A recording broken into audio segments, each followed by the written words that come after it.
Hello and welcome to the Swing and Bump Podcast. Here today we have myself, James, and Wes. We've got a little bit bigger show for you today. At least that's the plans. We're going to talk about news in the sports world, going from baseball to football. And I don't think we're talking basketball today. Probably just baseball and football, at least as far as I can tell.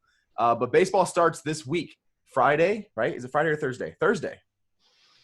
Yeah, Thursday. We get two games. So we're really looking forward to that. I know I'll watch both of those games, Giants versus Dodgers and Yankees versus Nationals. So without any further ado, this is a Swing and Bump podcast. Enjoy the show.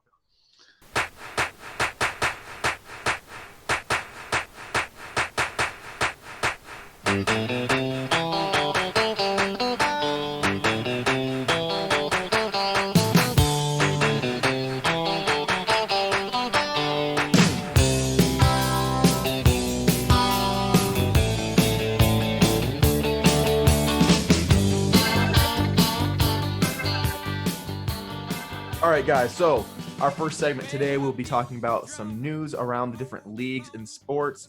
We just got a single by Tyler Naquin for the Indians, by the way. Just thought I would throw that out there. So good job. Are they playing themselves or are they doing? Playing the Pirates today. Nice. Yeah. Anyway, so James, go ahead and lead us off with Derrick Henry's signing. This happened the day after we recorded our last episode, so it's kind of old news, but I'm sure you want to talk about it. Do I want to talk about it? All right. So most of you people, probably all four of you that listen to the show, know who my two favorite players are. It's Julio Jones and Derrick Henry. And Derrick Henry is just so fun to watch. I mean, he's nothing like – he's not going to juke someone. He's not going to, do like all this unbelievable stuff. But what he does unbelievable is he runs through people, and he's very, very fast. And you saw that last year. He finally got the starting job in Tennessee, and what did he do? He was the rushing champion.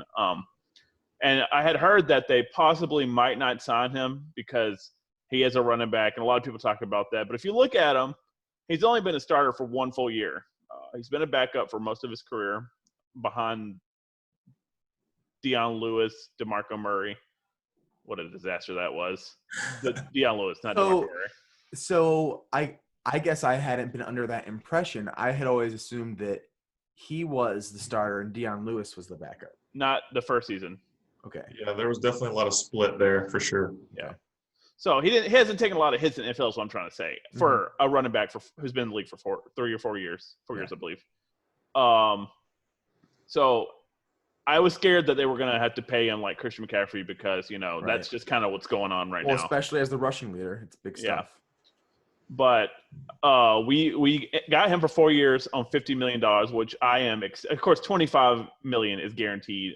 So I told you guys that if we only had him for 2 years at even close to where he's been, I think that's an unbelievable team-friendly deal. When we first heard that Derrick Henry had signed an extension, I was very skeptical. I was like, man, signing running backs to a big deal can just be really scary for a team. That running back very well may deserve that money, but it's very rare that works out for the team because more than likely you can draft someone or trade for someone cheaper who has similar production, especially on the back end of that contract, just because running backs today don't last at a peak value for 8, 9, 10 years like receivers do or like quarterbacks do for even longer. So when they said Derrick Henry for 4 years, I was like, he'll probably get 1 or 2 more years of similar production to this year. If they're paying him somewhere around $75 million over those 4, then I think that's a waste of money. But when I found out it was only $50 million for 4 years, if that gets you a Super Bowl in the next 2 years, absolutely it's worth it. And I think it's a really good deal for the Titans, especially because of how their team is built right now. Yeah. I see the prime example being the Houston Texans. Well, not a prime, but a really good example. They were paying Lamar Miller like $7 million a year 2 years ago, or I want to say 3 years ago. Then last year, Lamar Miller gets hurt. They pick up Carlos Hyde for a 1-year deal at the minimum.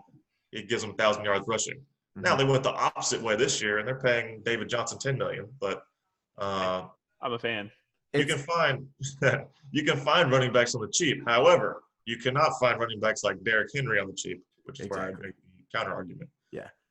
It will be interesting to see how much of an impact David Johnson makes on the Texans this year.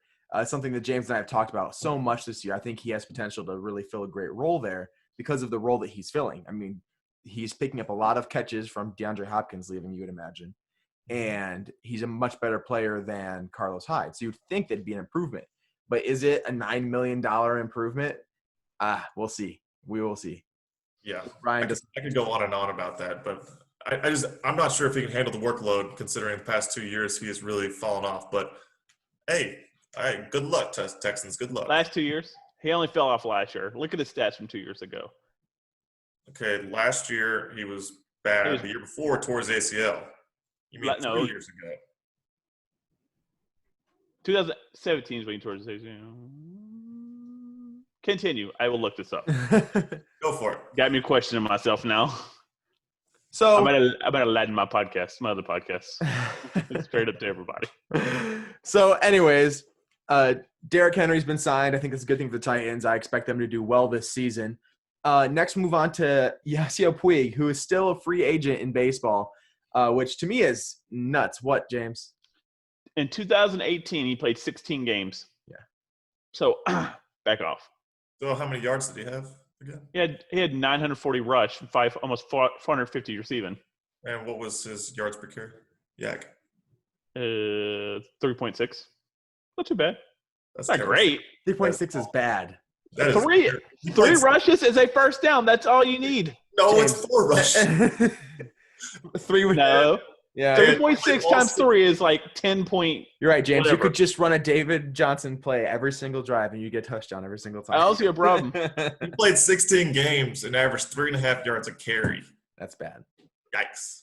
But they also had a terrible offensive line. So I see both sides to the argument. Let's move on. We got a lot more to talk about today. Yeah, David Johnson. So Yasiel Puig, to me, was a really solid piece for the Indians last year. And if they had been a more contending team, I think that he would have had a really nice impact for them. But he was only on a 1-year deal, and then no one re-signed him. So the Atlanta Braves went and signed him. Agreed to a deal. But then once they found that he tested positive for the coronavirus, they pulled out of that deal. So did now, they pull out or did he pull out? They pulled out. The Braves did. I actually haven't read the article on talking about it. Which I would say makes sense. I mean, why bring someone in that's going to start the season on 2 weeks of quarantine? So yeah, I think the Braves did pull out of the contract. Mm-hmm. So he's still a free agent out there. So a little piece of news. We can just move on with that. You bummed, James? It would have been nice for him to replace. No, okay. All right. I'm glad you just asked me. I am not a fan of Puig at all. However, I know he's a good baseball player. You don't have Markakis. I don't see him fitting with us though. Like, I feel like he's going to be a negative influence on Acuna, who like gravitates towards people. I feel like. See, I understand that Puig gets that the word. I'm trying to look for the word, but he gets written off that way. But when he was playing for the Indians, I mean, he was nothing but positive all the time. I don't know. Maybe it's just he definitely doesn't have the same vibe as Machado, if that's what you're thinking. No, I think he's a hard-working player.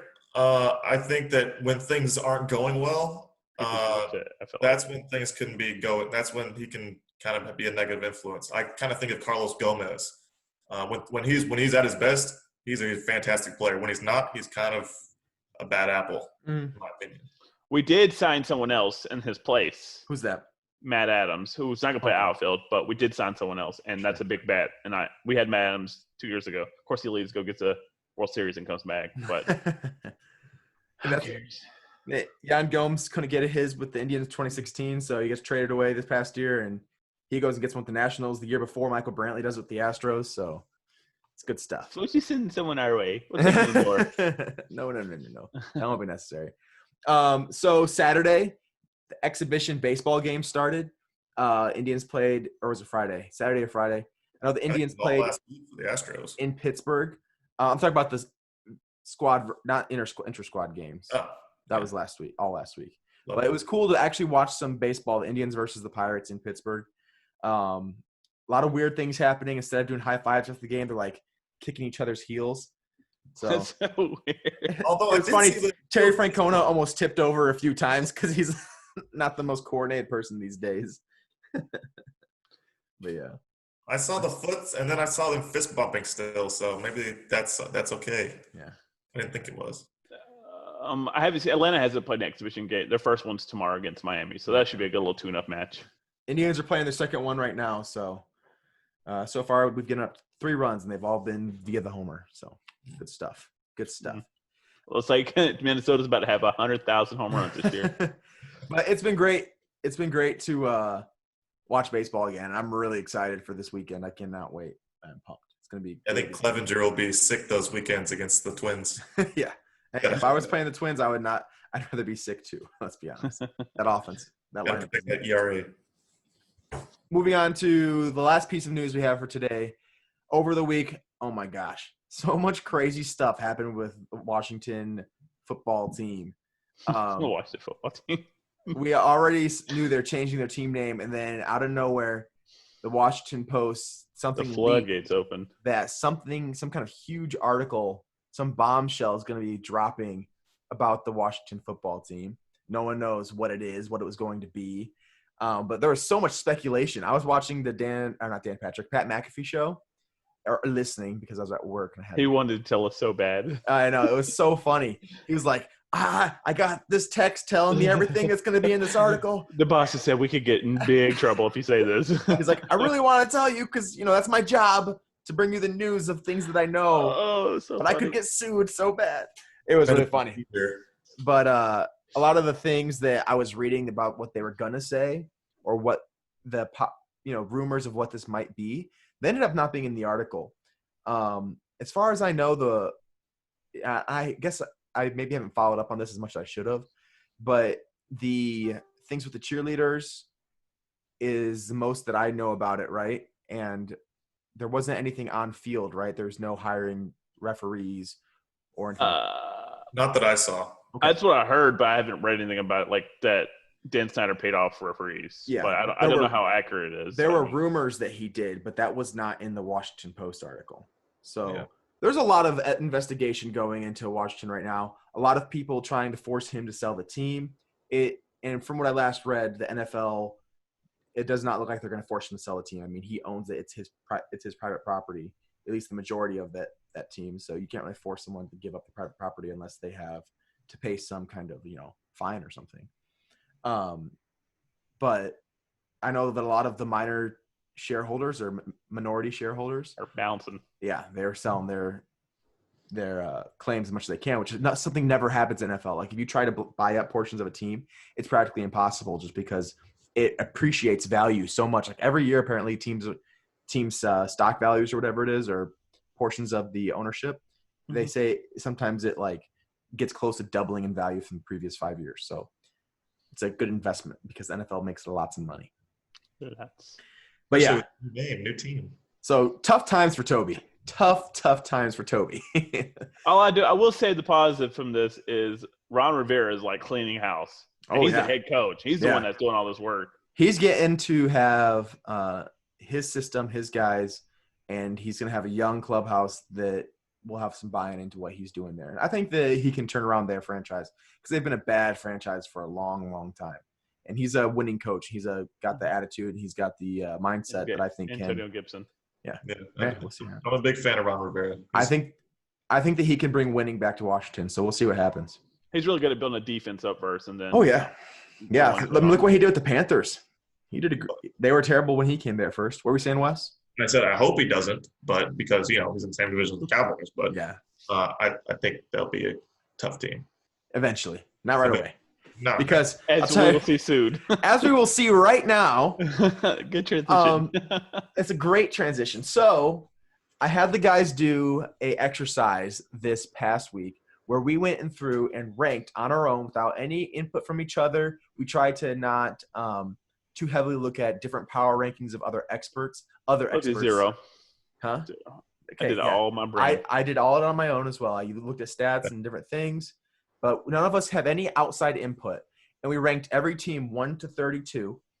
And then what I did is I compiled all those teams into 4 lists of our individual rankings. This is including Toby. And I assigned 32 points to the number 1 team and 1 point to the bottom team for each of us.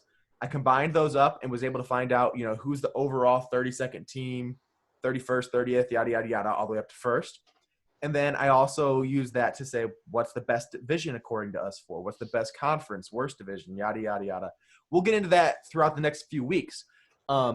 I was originally going to talk about some interesting things I noticed about how each of us view different conferences and divisions, but I think I'm going to save that for a future episode. Today, we're just going to talk about numbers 32 through 25 in our rankings and some of the disparities that we have in our rankings as well. So at number 32, the 3 out of 4 of us put the Jaguars last.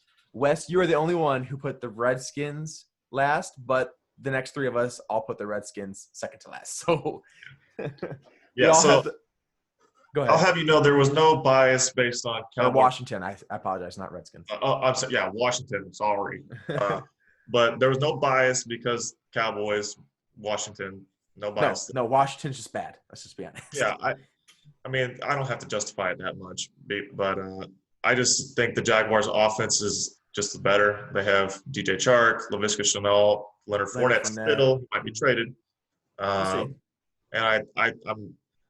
I mean, who knows? And some would argue that Minshew would be better than Haskins as well. He could. Honestly, they're both toss-ups. No, I have no qualms with your pick here, Wes. Yeah. It was a toss-up for me, too. I just went based off defenses, and I feel like Washington's defense is significantly better than Jacksonville's. I agree. Although they did – yeah, there's really no argument. Just I got nothing. Both of these teams are terrible. They're 32A and 32B. There was not one out of the 4 of us, no one had them any team lower than either of these 2. So we're good to go here. So next we have a little bit more mix-up. Not one of us had the same team here. So at 30, I had the Panthers. Toby had the Dolphins. Wes, you had the Jets. And James, you had the Bengals. So to me, this is nothing huge, but I had the Bengals a little higher than 3rd this year, James. So why do you still keep the Bengals so low? Because you don't know what they're going to do. Everything's pretty much new. Mm-hmm. You don't know how A.J. Green's ankle's going to hold up. You don't know actually how – I'm a huge Joe Burrow fan, but you don't know how he's going to transition to the pros. You don't know – I mean, you got Joe Mixon, but which Joe Mixon are you going to get? You just don't know. I think that his true talent showed last year. I agree. I talked about that. I'm pretty high on him this year, but I just there's too many uncertainties there, and there's such a young team. Like I could see them getting up to like 20th in my power rankings by the end of the year, but right now I can't do it because the uncertainties. Now, just to make sure that everyone knows, Jaguars we did have at the bottom. Washington's at 31, and consensus, Bengals are our number 30 team. Myself and Toby had the Bengals at 26th, I think is what that would be. Yeah, we had them at 26th. But I'm not too cranky about that at all. So I understand why you've got them low. There is a lot of uncertainty. I have a lot of faith in that offense. The defense, not so much. But what's that coach's name that just came in? Matt Rule, Panthers? No, Bengals. Zach Taylor. Zach Taylor, thank you. So Zach Taylor's in now, and he gets his quarterback. He gets to use Joe Burrow, who I think he's one of the most experienced college. He's older than he's older than Lamar Jackson. Yep. Yeah. So, I mean, Joe Burrow was a grad student last year, and he's 25, I believe. I think he's 25 years old, maybe 24. Yeah. So it's not like he's a bright-eyed, bush-tailed 21-year-old kid coming out of his 3rd year of college. This guy's been in the NCAA for a long time, and he's got experience. And backup, but that's okay. What's that? He was as a backup, yeah. But, I mean, he also had the best sequel season ever, but we're not counting that. Yeah. Anyway, so I had them a little bit higher. Next on our list is the Dolphins. They drafted what? Well, I was going to say, why don't you go ahead and do his – because Wesley has way different than what everyone else has. Oh, yeah. Okay, that's a good point. Wes has the Jets insanely low. Now, I should have brought this up. That's my apologies. Wes, it's time for you to explain yourself. You've got the Jets at 3. The third lowest, you got them at 30. The next lowest that someone has them out of the 3 of us is 25th. Toby has them at 25th. Why are you so low on the Jets? Okay, let's just go through the offense first. Sure. Would you rather have Darnold or Burrow? This year alone, Darnold. Probably Darnold this year. Get out of here. Y'all are nuts. Continue. Anyways, Mixon or Le'Veon Bell? I'd rather have Mixon. Toss up. Thank you. Probably Mixon. AJ Green, T. Higgins, Tyler Boyd. Can you name a receiver on the Jets? Brashad Perriman. Yeah, You're welcome. duh. Get out of here. He had 700 yards for the first time in his life. So, Bengals or Jets? Let's look at defense. Let's look at the defense. defense is where the big Yeah. difference comes The in. Jets were like a top 10 defense last year. Yeah. The Yeah, and Bengals they're were gonna probably trade dead Jamal last. Adams. They're going to trade him. They haven't. We're basing this off right now. Didn't they trade Sheldon Richardson to the they traded him too to the Panthers? Mm-hmm. Who they have left? Leonard Williams, maybe? I just Mims believe that follow up too. for the same Mims. reason. Receiver Mims. I like him. Continue. Now, Rookie second round pick. here's just a quick side note, Wes. Go, bro. I have the Jets and the Bengals close to each other. I have the Bengals only 3 spots lower than the Jets. So it's not that outlandish of me. But you have the Jets 7 spots lower than I have the Jets, right? So it's not so much an argument of the Jets versus the Bengals. To me, it's just an argument of I don't think they're the third worst team in football. Just because they do have a pretty solid defense. Darnold missed much of the year last year. Right. And a big argument for the Jets that y'all could have made is, but down the stretch, their last 8 games, they went 6-2. But if we look at the record of the teams they played, oh, no, they were not playing good teams. It's they played the same teams worst the Patriots teams. beat up on in the beginning. There's 6 teams in the league. They won. Yeah. No, So- They were 7-9, and the They went Bengals were what? 6-2. What They were the went- Bengals? They were the worst team in the league. Okay, They got Joe Burrow. They got T. Higgins. They bring in AJ rookie. Green. We don't talk about rookies. They completely revamped their defense. They're going to be a better team this year. I do think they'll be a better team. The Bengals will. I just don't think the Jets are the third worst team. I think that there are teams that are just have a lot less going for them. The Jets have some consistency working with them. They have a Well, you gotta quarterback think who's now in his Darnold third didn't year. play for half the season because of Yeah. mono. Exactly. Exactly. And they've got a better offensive line now to help protect Darnold and Bell. Whoa. Mekhi Becton? The guy gave up 10 sacks at Louisville. It's true. Okay, not 10 sacks. He's a raw offensive lineman prospect that they're going to stick right in at left Look, tackle. I'm not saying they're going to win the Super The Bowl. World Series, Yeah, exactly. they're definitely not going to win the World Series. I'm just saying I don't think they're the third worst team in football. Well, that's where we agree to disagree. I think their offensive line's terrible. Their defense is going to be substantially worse when Jamal Adams gets traded. Darnold's going to be out there running for his life. There's no good receivers. He's gonna be Bell I'm is an seeing injury ghosts waiting to out happen. there. That was still one of the greatest things to happen in last season. What? Seeing When, ghosts. The Jets played the Patriots, and Bless him. he gets sacked or through his 4th interception of the game or whatever it was. Comes back to the sideline. I'm seeing ghosts. Poor kid Yeah. was mic'd up for the game. Bless his Yikes. heart. Bless his So our consensus 28 or 29. Around 30. What was 30? 29. No. Bengals was 30. Okay, sorry. Our 29. consensus 29 overall is the Miami Dolphins. Just recently drafted Tua Tagovailoa, and he will not be starting, I don't think, right out of the gate. I think Ryan Fitzpatrick will. I had the Dolphins at 25, but you guys all had them a bit lower, it looks like. Wes, you're the next closest to me, but I know that James, you had him at 28th, correct? Yep. Toby had him at 30th. So we're all more or less on the same page here, I think. We don't expect them to be the best team, probably. So, Wes, you would expect the Dolphins to finish above the Jets? Yeah, I mean, I see a lot more upside. I see a lot. They revamped their defense. They brought in Byron Jones. They brought in Kyle Van Noy. Mm-hmm. Their offensive line, their offense is going to be a whole lot better with Tua. I think he's going to start right out the gate. They brought in a few good running backs: Jordan Howard, Matt Breida. I just think they have a lot more talent, and across the board, offensive line, across the board, I think there's more talent. But again, I have them just a few spots higher. Yeah, They did spend the most money this offseason. I think the Dolphins will be much improved over last year. I think the AFC East as a whole is going to be much improved over last year.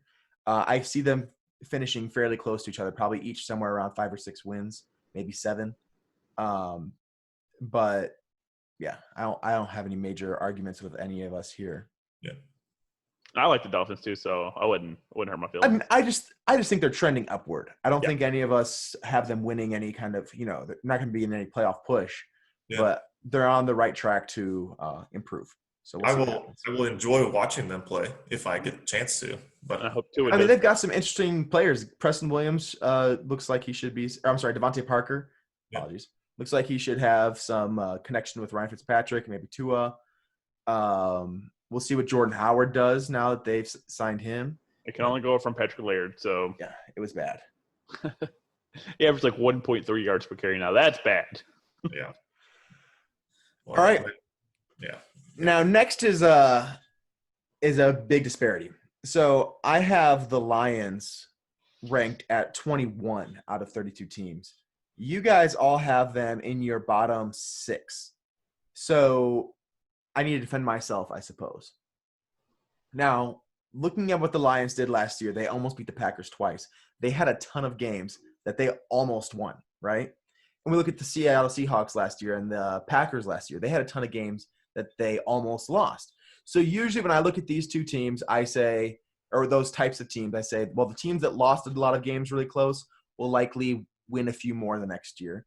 And the teams that won a lot of games really close probably will lose a few more the next year.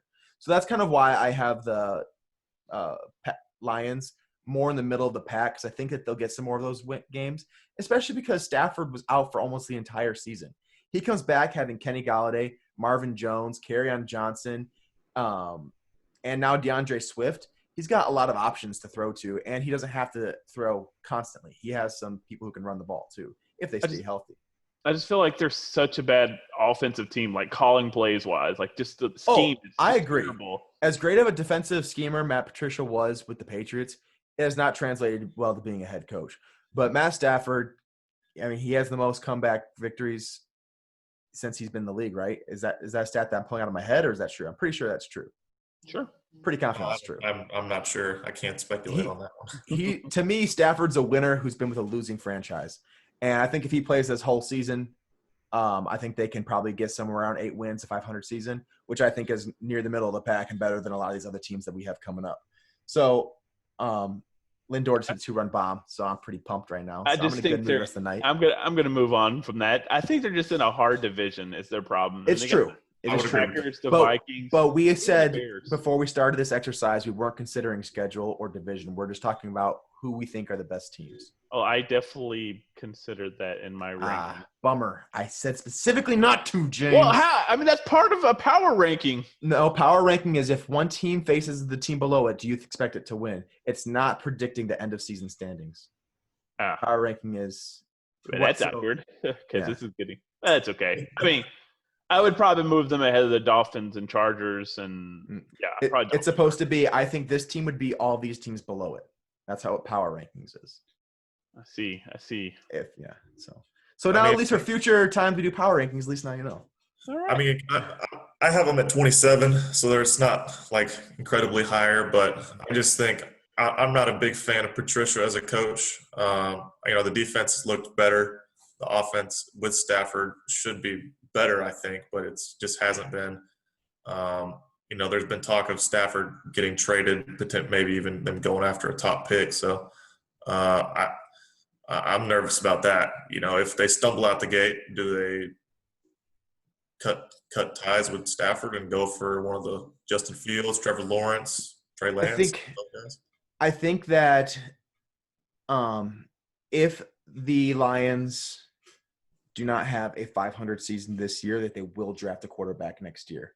Yeah. I was listening to I don't remember if I was listening to a fantasy podcast or the CBS football podcast, but I would think that it would be time for them to start at least working on it. Kind of like what the Packers did this year with Bryce Love. Stafford might get kind of cranky about it. What's that? Love? Or Jordan Love, I'm sorry. Bryce Love is the running back for Stanford, right? Washington. No, now he's for Washington. Yeah, but he did play for Stafford in college.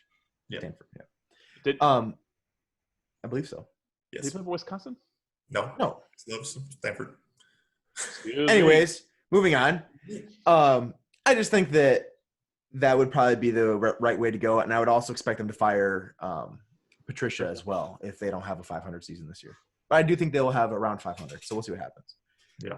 Let's see. We got a few more to go here. So next on our list is the Los Angeles Chargers. All of us are in agreement. We have them all around 27 or 28.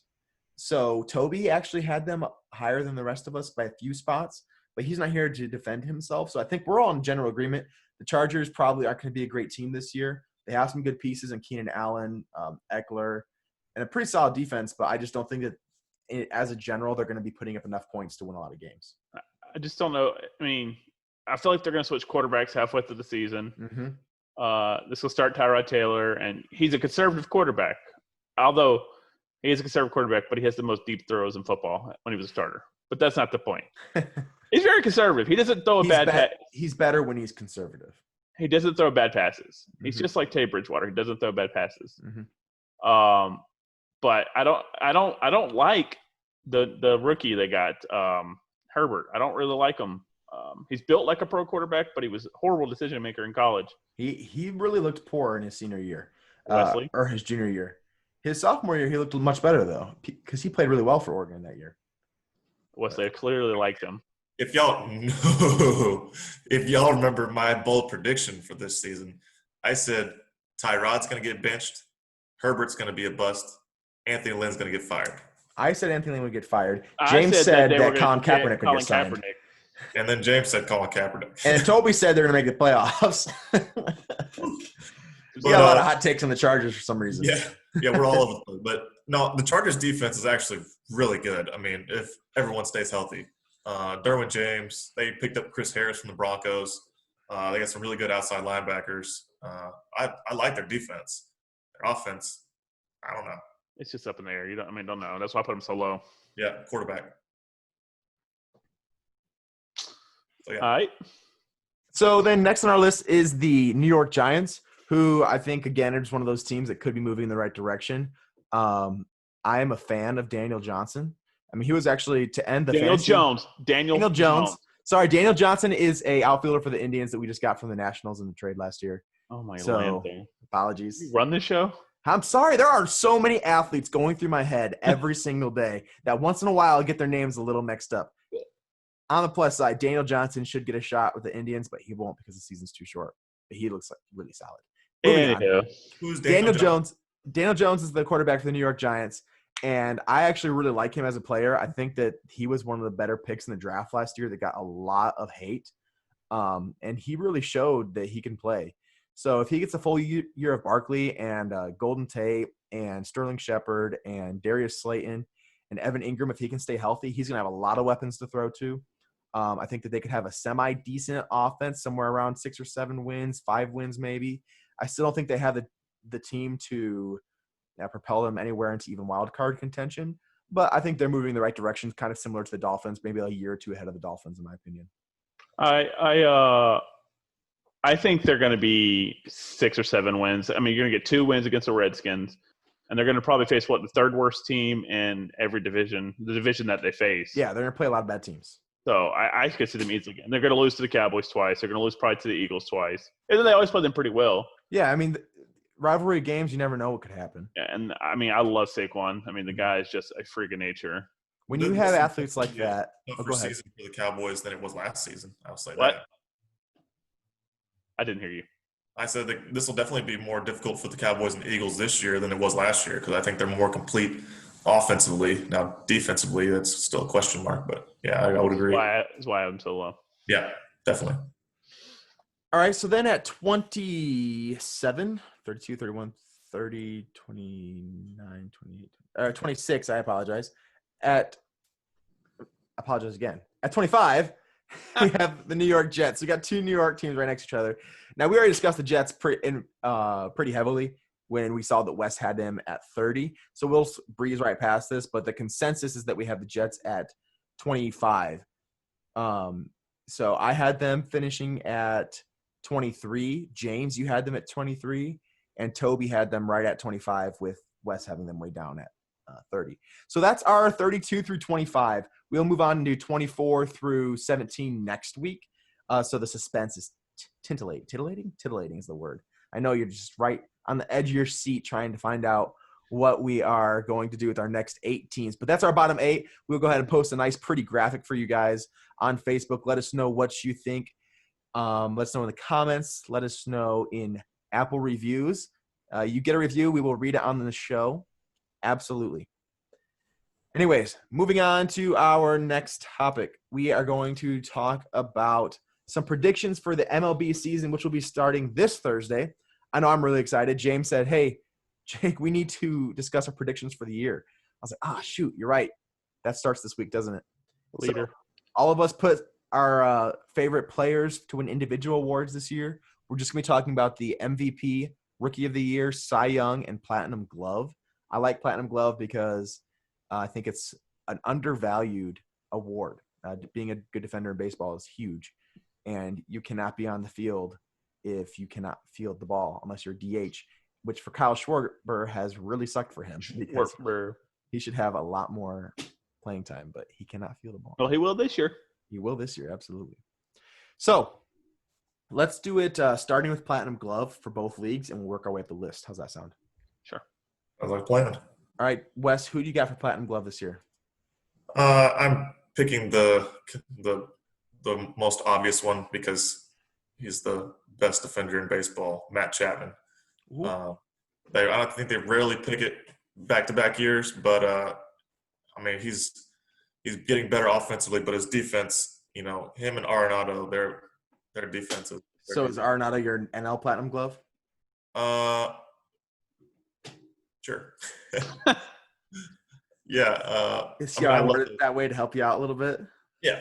So, I mean, Chapman especially, his defense is just out of this world. And no, he's absolutely nuts, and he is by far the best defender at third base for sure, and arguably in the league. So, not a nuts call at all, James. Okay, so I wanted to go a little different because I'm tired of Arenado and Chapman who have won it the past 2 years in a row.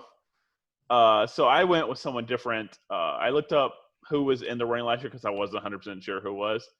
And I chose from that. And I chose people I know who are going to do fantastic. Go ahead and read off the list of who was in the running last year for our listeners. I don't really have it in front of me. Oh, okay. Sorry.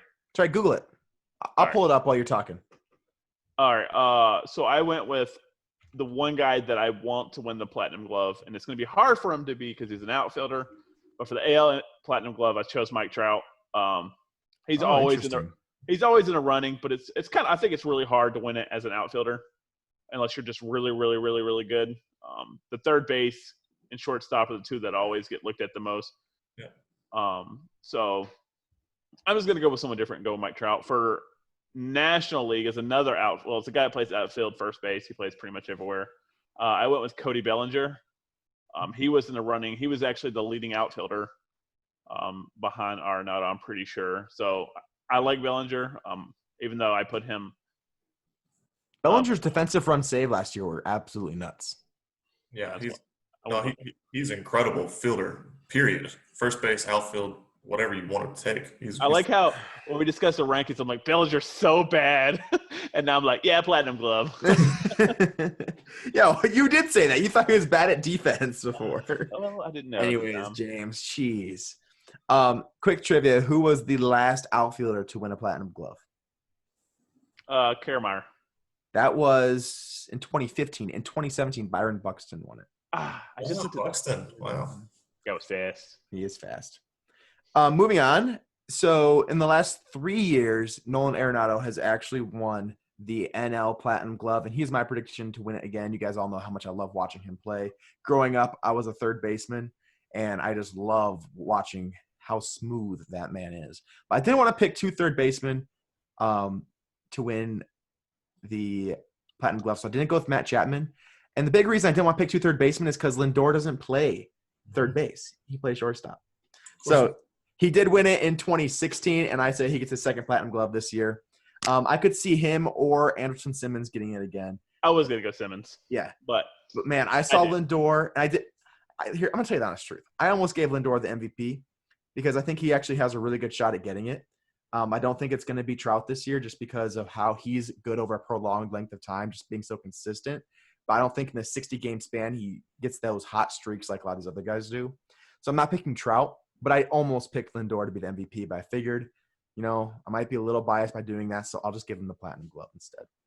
So anyways, that's what I've got for my Platinum Glove. I guess I will go first with my Cy Young predictions. As you already know, my pick for American League Cy Young is Mike Clevenger.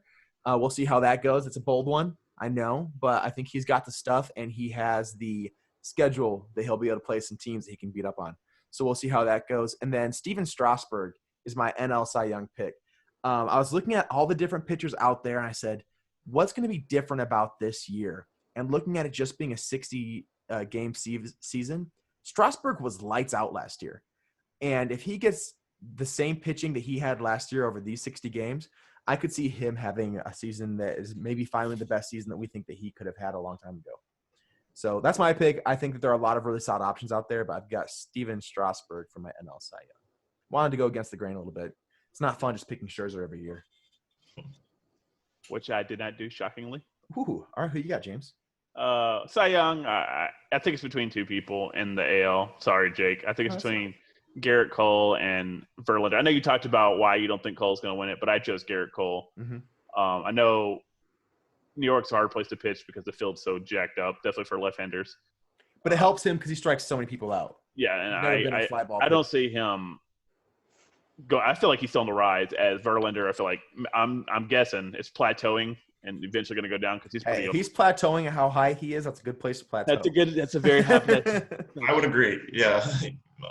He's like 36 or 37 years old, I want to say. Yeah.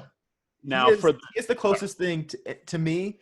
Verlander's the closest thing to Nolan Ryan in this era of baseball, right? Scherzer. So? Yeah. Scherzer's younger than Verlander, isn't he? I don't think he's much younger. I wonder. Maybe a year or two, maybe. Okay. Yeah.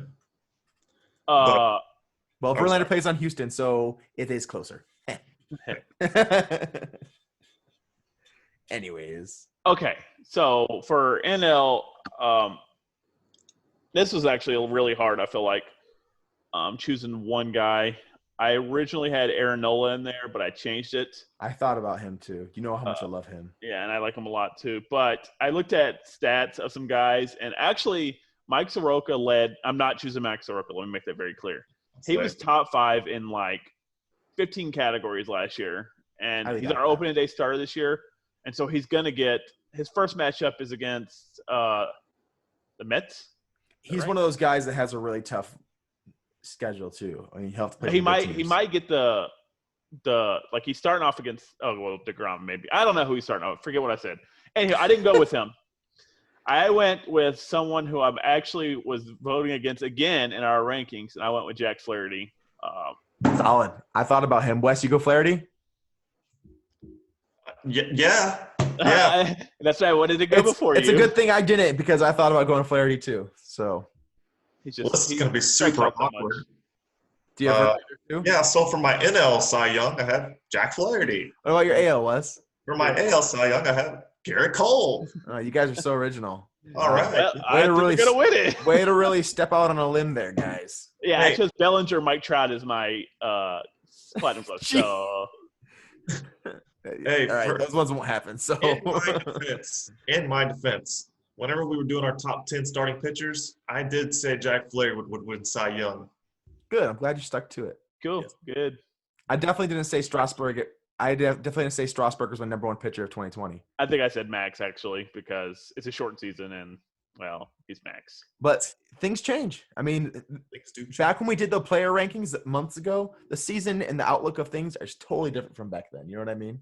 So we don't have to stick to our guns. It is what it is. Okay. It is. I mean, you use a different gun for different situations. Anyways, James, start us off this year with Rookie of the Year. Okay. The NL was a little easier, I think, than the AL. AL doesn't really have – I just didn't see anyone who super stood out. But I did go with the guy from Oakland, Jesus Luzardo. We saw some of him last year. Mm-hmm. And he was very, very – like he dominated AAA, like absolutely destroyed it. And just I don't know many of the other rookies that are coming up in the AL, so he was the one that stood out to me. And so that's why I chose him. I mean, I could be completely off on that. I don't know. But the NL I'm pretty positive about. I have two people's name down, and it depends on how much one guy pitches. I have Mackenzie Gore if he plays the whole season. I figured you might have Gore in there. But if he doesn't, which I don't think he actually is going to, I went with Gavin Lux from the Dodgers. So going Gavin Lux was almost the way I went as well. Only reason I didn't say Gavin Lux is because it's going to be harder for him to see time than it will for some of these other guys, just because of how deep the Dodgers are. Now, he should be in that lineup quite a bit, depending on lefty or righty pitcher, and just giving guys rest, yada yada yada. But in a 60-game series, I see these playoff teams sticking with their best players and not really risking things on development. I think Gavin Lux is probably the best rookie in baseball this year, in my opinion. I think it's going to be hard for him to get the stats to get Rookie of the Year. So I'm going with Dylan Carlson for St. Louis because I think he's going to be an everyday player all year long. So that's me. Do you guys know much about Dylan Carlson at all? Yeah, I mean, studs. He's the number one prospect for the Cardinals, stud outfielder. But again, they kind of have a deep outfield too. So is he going to get a shot? I think he should in the outfield. I would have went with Pache, by the way. Let me make that very clear. But he got hurt. Oh, gotcha. Yeah, he hit 26 homers last year in AA and AAA, and he hit 292, which is really solid as a developmental player. And he's only 19 years old last year. So I think that he's going to come up and really play really well as a switch hitter. So he should have a lot of time to be in the lineup, especially with now that they need a DH as well. So outfielders and DH, I think that there's going to be room for him to play. He's a 5-tool player. He steals bases, and he's a quick guy, and he can throw hard. Plays really well in the field. I think he should have a really good year. That's a kind of a not super popular pick, I don't think, but I think there were very many super popular picks. I mean, maybe Gavin Lux might be the most popular. I would say Lux is probably the most popular, yes. Yeah. Wesley? Yeah, I thought Gavin Lux was going to be the starting second baseman this year, so it was surprising to hear that he might not get as many as bats. I think Muncy will play there quite a bit. I thought Muncy played first. He plays all over. All right, anyway, on to my picks. For the National League, I didn't have either of y'all, so that's happy. That made me happy. I'm actually going to go with the guy that's going to make Toby very happy, Carter Kieboom. Kieboom. Yeah. Anyways, starting third baseman now that Anthony Rendon is in Los Angeles, and is going to get a lot of opportunity, and the job basically his until he loses it. So he's kind of struggled out the gate the past couple seasons, but now the job's his. I think that's always a positive thing for young players. I'm surprised none of us picked a pitcher for NL. Well, I said Mackenzie Gorfie pitches, but yeah, that's true. Yeah, because a lot of times these go to the pitchers. You know what I mean? Yeah, shortened season. A pitcher has one bad game, it could really affect you make much less of an impact, and that's a big reason why I didn't pick a pitcher as well. Yeah. My American League Rookie of the Year is Luis Robert, or is it Robert? I mean, Luis Robert. Yeah, I just read it. Yeah, I'm pretty sure it's Luis Robert. Mm-hmm. But he is a Cuban who signed with the White Sox this year, who the more and more I read about him and the videos that I watch, the more I think he's going to be somewhere in the realm of Cody Bellinger, Christian Yelich, maybe even better. And I think that this year could start his rocket propulsion into stardom. Because I think he looks really. The White Sox are going to be a good team for the next 5-10 years, I believe. But yeah, Luis Robert. Anyone agree? I would 100% agree. That's who you have too? I had him as my AL Rookie of the Year. Hey, my man. Obviously his team's going to say great things about him, but one of his teammates said he's the next Mike Trout. So yeah, I hate to put that on people. Like, I don't think there is another Mike Trout, at least not in our generation. Like Kyle Tucker got he's the next Ted Williams. Like, don't put that on that man. But nope. I think he's fantastic player, and he's going to be in the league for a very, very, very long time. Yeah, and I think he's going to be a great player. Hopefully he's not – I feel like the same hype around him is what it was like when Puig came into the league. But I think he projects to be better than Puig. So we'll see. Puig was great when he came in. He's still not bad, but I think Robert's going to be better. All right, James, who you got? I already did all mine. You did American League Rookie of the Year? Yeah, I did Jesus Luzardo. Oh, that's right. My bad. Okay, moving on to MVP. Now, so, James, you want to lead us off? How about we do one each? Because I have two guys that are not probably going to be on y'all's list. Okay. So this is painful for me. Okay, I want to say that because I truly believe Lindor could win the MVP this year, but I don't just want to be so biased. So it came down to three choices for me.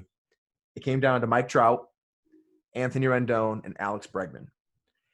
And as much as I hate to say it, I think Alex Bregman is going to win the MVP this year. The guy has been a good starter in his career, and the guy does everything well as a baseball player. He's a great third baseman. He hits for power. He hits for average. He hits for doubles. I don't like saying it because I don't like the guy, but I think he's going to be the MVP of the American League this year. Go, Wes. I loved hearing that. I thought about picking Bregman, but again, I didn't want to kind of go the same route with Lindor. So I kind of went with Dark Horse. Plays for a great team, but I'm going to go with Gleyber Torres. Ooh, really? Out of all the shortstops you could choose, you choose Gleyber Torres. Yeah, I read a lot on him though. Like they get to play the Orioles, like however many times. We'll be facing some bad pitching. That's going to be at least. And the Red Sox have bad pitching too. So. And the Blue Jays have bad pitching. But he also has the Nats, the Braves, and the Mets. Those are some good pitching. But Des got Miami.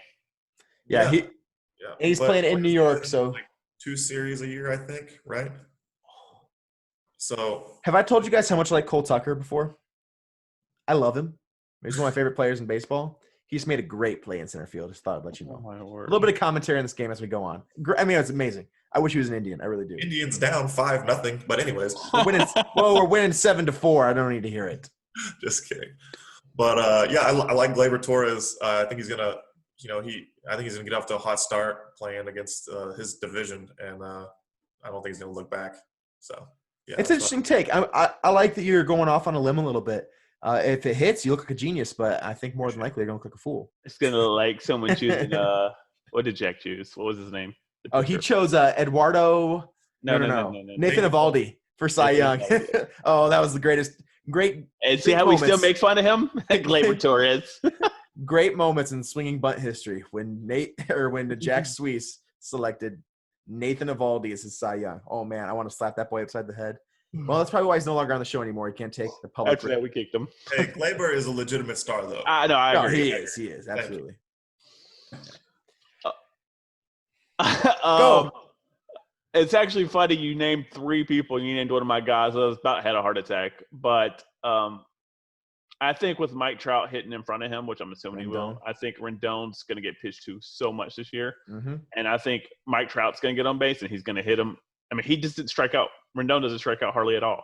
He always puts the ball in play. And I think with Trout, and I think he's going to propel the Angels to a better season last year. He's not going to say to the playoffs, didn't you? I wish they would make the playoffs. I think the Angels could make the playoffs. It'll be tough. They have a tough division. They have a tough schedule. But I do have Anthony Rendon as my MVP for the AL just for that reason, because he's going to get pitched to. He's going to have Trout on base. He's going to have, whoever hits Cole Calhoun in front of him, Simmons in front of him. I don't know. He got votes in the National League last year. Oh, that's right. Yeah, I know. Yeah. I think he has a good shot at it. He's who I had third on my list. I went Bregman, Lindor, Rendon, Trout. So I hope that I'm wrong, and I hope it's Lindor, but we'll see. All right, National League. I start off the last one. So, James, go ahead. You lead us off. I'm not going to choose my team. Hey, look, none of us are homers. Well, everyone chooses. I just don't think he's going to. Acuna, that is. I've heard a lot that people think he's going to win it, but I just don't see it. Tell me why. Give me your argument why. Leadoff hitter. That's his biggest thing. He's not a very fast starter, as in like the season. Yeah. I mean, he starts off games with a lot of home runs, but a big reason I do think that this will be a much better year statistically for Lindor than it has been in the past is because he's being moved to the 3 spot this year, whereas he was always leadoff before. So I see exactly what you mean with Acuna being the leadoff. However, Acuna, when he batted third, he did horrible. Yeah. It doesn't make any sense. Well, if you get pitched too differently. It's just you do. Technicalities. All right, anywho. For the same reason I chose Anthony Rendon, I chose someone who is going to get pitched to every at-bat. He's going to probably be ahead of someone and behind someone, and he's going to be on the best team in baseball. And I chose Mookie Betts actually to win the NL MVP. That'd be cool for him to win MVP in each league. Yeah, that'd be awesome. No, I don't want him to win. I don't want him to win one. I'll go ahead and we'll let Wes finish this off. And I think it's a fine pick. I actually have Acuna winning the MVP this year. I think the Dodgers have a great lineup, and I think that they're going to have to pitch to him anyways because it's not like the people behind him are going to be any easier. They've got an awesome lineup behind him. So He proved to be a great leadoff hitter last year, and he's a great defender as well. And I think that he got third in MVP votes last year, right? Yeah. Yeah, I think that he very well could this year. So I'm going to go with Acuna. I won't argue with you. It'd be rude. I wouldn't argue with him. I actually had Acuna as well, but for the sake of the argument, I will pick someone else. That works. My 2 and 3s. My 2 was let's see. It was Trevor Story. I thought you were doing Goldsmith, by Colorado. the way. What? Didn't you say you were going to choose Goldsmith as your MVP? Is that you? My number 3. I changed my mind. I had Goldschmidt last year. Goldschmidt. Did not work out well. I'm hoping it works out. So if I don't pick him, he ends up winning. But anyways, I have Trevor Story to play in Colorado. He's going to get a lot of at bats in Colorado. He's going to mash. If he does okay, and everywhere else, he'll be near the top. I always forget about Trevor Story for some reason. Because you're in love with Nolan Arenado, that's why. Maybe that's what it is. I mean, I do love him. I'm not going to argue those facts. Rachel, I'm so sorry. No one expected him to kind of come out of nowhere. I mean, because he was supposed to just be a placeholder for Brendan Rodgers, and then he just took it and said, "Mine." And then poor boy broke his finger and missed out on winning Rookie of the Year. Poor guy. Yeah. So, but I do like Paul Goldschmidt as well. He was my number 3. Cardinals are going to be a tough team to beat this year with Jack Flaherty winning Cy Young and Paul Goldschmidt potentially winning MVP. So watch out. Well, hey, the Indians are going to have the Cy Young and the Platinum Glove and potentially the MVP. Now all I have to do is find him a rookie and maybe they can have a clean sweep. Anyway, guys, let's make sure you guys send me your picks, James and Wes, so I can make a graphic for that to put up on the different social media pages. I'm going to try to get up a few more things than we usually do. Finally, I think we'll skip past trivia for today because, James, I know you got to get to bed. So let's go ahead and save that for next week. And we'll move into, you guys got any interesting stats or stories for me today? I told you I would have one. Oh, yes, that's right. I forgot. But if you don't have one, you better look one up. I need something. Yeah, go ahead, James. Okay. Give me something. I need some stories. Okay, so I told y'all last week I wanted to do something completely different that we've never done on the show, and I actually chose NASCAR. People don't like NASCAR, but NASCAR is way more in depth than you think it is. Hey, no. I grew up watching NASCAR like crazy. It's Rainbow Warrior all the way. What fruitcake. It's not about going in a circle. People are like, you just go in a circle, but it's so much more. Clearly, they've never seen Watkins Glen. You gotta trust. No, I didn't mean because of that, but yeah, you gotta trust your crew chief because he's the one that tells you when to pass people, when to go over, where to move, and it's like a whole bunch of trust and stuff. But however, that has nothing to do with what I'm going to talk about. It's pretty much exactly like Talladega Lights, right? No. All right. Or Talladega Nights, yes. Documentary. What? Yeah, the documentary with Will Ferrell. Yeah, that's exactly what that is. All right. So this year, let's actually start with 2018. Let's start with this year. There have been 21 races this year. I didn't put the All-Star race in there because it's not really a race. It's just a race for money.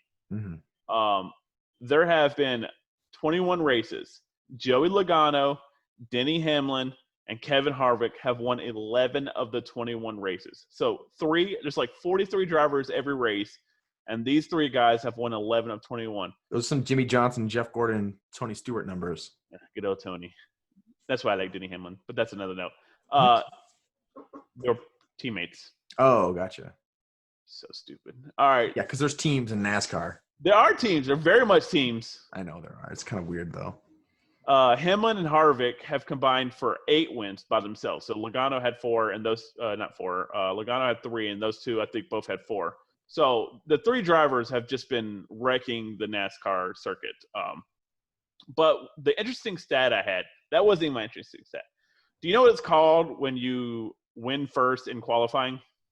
You get the pole? The pole, okay. Do you know how many times this year the pole winner has actually won the race? Twice. Once. Wow, it actually is 2. Yeah, because I know everything. Duh. Which I found that unbelievable. Just to think that the guy who won the qualifying, which is usually a really good driver, honestly, it's usually like Denny Hamlin, Kevin Harvick, Clint Boyer, all these guys. So I got really interested. Out of 40 races last year, they usually do around 40 races, 40 or 41 races. Guess how many won the pole and the race last year? 7. 4. 4 is correct. Ah. So 4 out of 40 races, the person that won the pole won the race. Honestly, that's that's a good percentage. To me, that's saying if you win the poll, that you are 10%. You have a 10% chance of winning out of 43 people. Let me finish my stats. Statistically, I would think that's a good percentage. In 2018, out of 40 races, guess how many won it? 18. 0. 5. It went up. I don't think you think about the poll winner. These guys who are the best, like Jimmy Johnson wins all the time. Yeah, Jeff but I Gordon bet. won it. But you got to think, out of all the poll winners, they don't win the race. That blows. Now I understand Talladega, Daytona. Those are the races you do not want to be out front because it's a big track. You want to draft and stuff up like Bristol, Martinsville, Charlotte, even Atlanta's a little bigger, but you still want to be out front because Yeah, but some people behind you. I guarantee you that 10% chance, so 10% of the people who start at first win. I guarantee you that there's no other spot that has a 10%, probability of winning. That's definitely going to give you the highest probability to win. Yeah, I would wonder what the stat would be for like. Yeah. If you were, like, This is an interesting what would stat, be not a deep stat. I know. What would be crazy is if you found a position that won more often than first. that'd be crazy. That'd be crazy. I'll do some research. It's Yeah. like 19. You come back, then you'll really impress me. If there's I'd drive some if winning if starting at 6th for some reason had more wins than starting at first in a given year, that'd be interesting. Well, if y'all talk a little bit, I'll just look up some stuff real quick. No, I got things to do, people to see No, today. I mean, it doesn't take that long. Come on. Well, I did think of something I could talk about in my short time. All right. But Justin Verlander, this is going to be his 12th opening day that he's ever started for the Houston. Well, 12th now for the Astros, 12th in the major leagues. But so back in 2008, whenever he was starting his first went to high school. Just to kind of take a look at the award winners back in the day. Dustin Pedroia was your league MVP in 2008.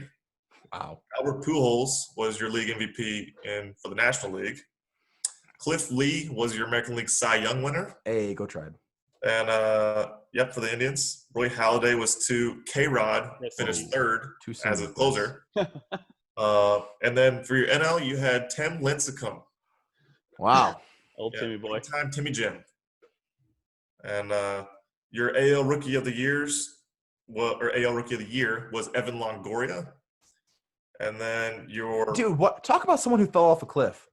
To me, when I think of someone like a third baseman who is like an MVP caliber guy like every year, Evan Longoria was that guy for a long time. But then all of a sudden, he just got really bad. He's still in the league though, right? I don't know if for the Giants. Last I knew, he was playing for the Giants. Yeah, I think he still is. So just taking another look at these lists, like the runner-up for the NL was Ryan Howard, which seems like forever ago. And here, Albert Pujols still Pretty chugging sure along. Ryan Howard is the temp on The Office. No, I don't think so. But then there's so for your NL Rookie of the Year, you had Giovanni Soto beating out Joey Votto for the National League. Oh, wow. Man, Verlander's been here a long time. Joey Bats. Yeah, Giovanni Soto beat him with a 285 average, 23 bombs, 86 RBIs. And then, I think we all know who had the better career. So. Me. Yeah. So, looks like you're typing something in here, James, in the show doc. Just keep going. You got to give your stat, and you got to think of something. So I didn't have an interesting stat for today. That's your guys' job. I will go ahead. So last week we had trivia, and we didn't have the score. I did look up our standings. So Wes, you are at 3.5 points to James's 2. Toby has 1.5 points. I don't have any more interesting stats for today. One thing I can tell you is a little bit of a look back to, or look forward to our next show. I want you guys to go ahead and guess, what do you think was our lowest ranked division in football? What would you expect it to be? Lowest ranked division in football. So I compiled all those teams' points. I'm going to go AL South. And AFC South, you mean? Idiot. Yeah, that one. James? I would say the AF East. It was the NFC East by far. Yeah. NFC East has the Giants, Cowboys, Redskins, Giants and Redskins. Eagles. Yeah. So it was bad. I had them. How Yeah, close was it though? we all had them low. It was not close. It's not close. The next closest was the AFC East. So NFC East, AFC East, two worst divisions in our opinion. But we'll save that for another show. We'll talk about that a little bit more, and we'll get into some of the analytics of why that is. I think it's going to be a pretty interesting conversation. Anything else, James, before we close out the show? Okay, so far out of 1, 2, 3, 4, 5, 6, 7, out of 8 races so far that I've got done, 6th place is the only one that has multiple people winning. So if you want to win, you got to start 6th. That's what I got so far. Didn't I say specifically 6th? You said something 5th or 6th. I didn't remember what you said. 6th. Well, I said 19th, so. You only got one so far above 13, so you lose. All right, guys. Well, thanks so much for listening and or watching the show today. Please like the video or the show, share it with your friends, comment on any of our social media. Always, please do rate and review us on Apple Podcast, iTunes, wherever you listen. Be sure to share us with your friends. And thanks so much for listening, and we'll catch you next week. Be sure to watch lots of baseball this week because there will be lots of it on. And we'll catch you later. Bye.